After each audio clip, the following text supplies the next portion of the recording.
आप सभी को नमस्कार एवं जय श्री राम।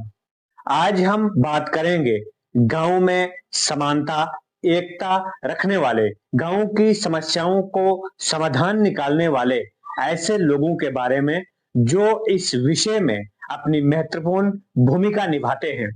वे लोग कौन हैं जिनको हमेशा लोग नजरअंदाज करते हैं। आज तक जितनी भी सरकारें रही, सरकारों ने भी उन लोगों के हित में या उन लोगों की समस्याओं को उठाने में कभी रुचि नहीं दिखाई। वो लोग हैं नंबरदार एवं चौकीदार। नंबरदार एवं चौकीदार का जो विषय है वो बहुत ही गंभीर विषय है। दूर दराज के पहाड़ी गांवों में अनेकों प्रकार की समस्याओं के साथ ये लोग अपनी अपनी जिम्मेवारियां किस प्रकार निभाते हैं, इसकी चिंता आज तक किसी ने नहीं की। जिम्मेवारी या इनको जितना काम करवाया जाता है उसकी तुलना यदि हम करें तो सरकार की तरफ से उनको सुविधा शून्य के बराबर मिलती है।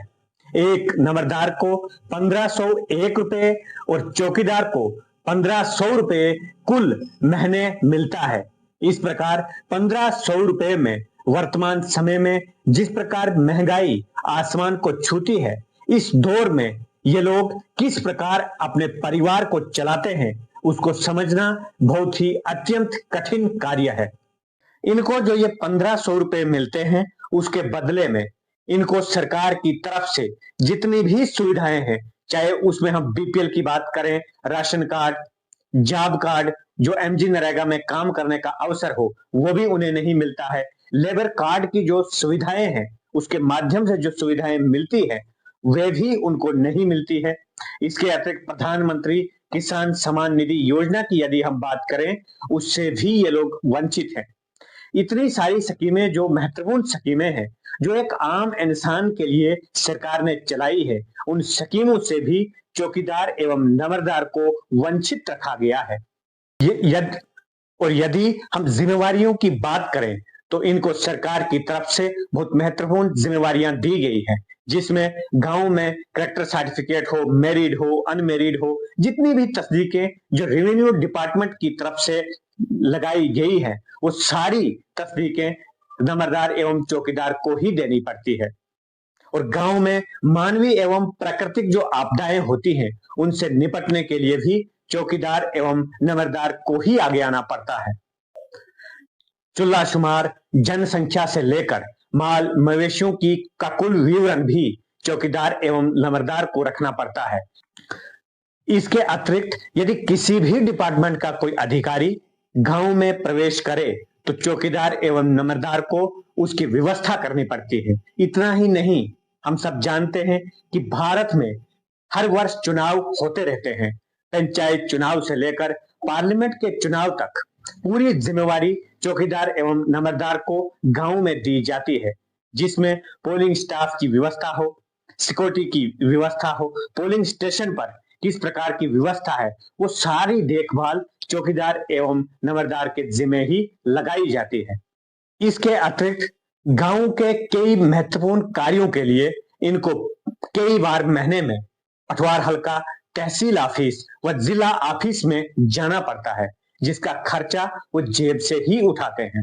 इस प्रकार हम समझ सकते हैं कि इन लोगों को किस प्रकार संघर्ष करना पड़ता है और केवल 1500 व 1501 रुपए में वो अपने परिवार को किस प्रकार चलाते हैं और पूरे गांव के लोगों की समस्याओं व अपनी जिम्मेवारियों को किस प्रकार वो निभाते हैं, ये समझना हम सब के लिए अत्यंत आवश्यक है। इसलिए सरकार को कोई निर्णायक फैसला लेना पड़ेगा जिससे इनके लिए कोई एक ऐसी पॉलिसी बनाकर जिससे ये लोग भी अपनी निजी जो इनकी समस्याएं हैं उनको भी निभा सकें और गांवों की जो समस्याएं हैं उनको उनके निवारण के लिए इनको कोई दिक्कत ना आए।